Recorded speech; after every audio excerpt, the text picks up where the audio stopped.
Dari Anas bin Malik radhiyallahu anhu bahwa Nabi sallallahu alaihi wasallam bersabda, "Idza kharaja ar-rajul min baitihi," apabila seorang keluar dari rumahnya, kemudian membacakan bismillah, tawakkaltu 'ala Allah, la haula wala quwwata illa billah. Pendek kan? Bismillah, tawakkaltu 'ala Allah, la haula wala quwwata illa billah. Apabila dia membacakan doa ini di saat ia keluar dari rumahnya, maka kata Nabi dikatakan untuknya, hudita wa kufita wa wuqita. Para malaikat berkata untuknya, kamu telah diberikan petunjuk, kamu telah dicukupkan dan kamu telah dijaga.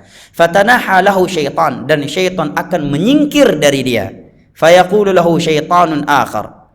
Dan syaitan, fatanaha lahu syayatin. Maka tatkala syaitan datang mendekatinya, maka syaitan yang lain akan berkata kepada syaitan yang mulai mendekatinya tersebut, kaifalaka bi rajulin qad hudiya wa kufiya wa uqiya.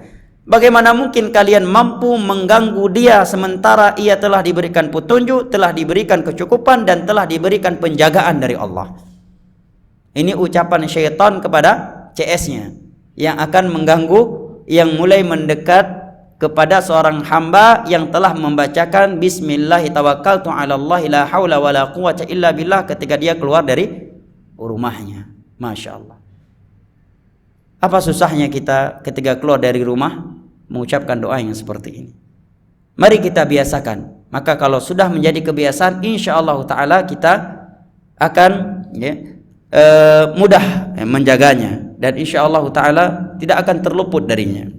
Nah,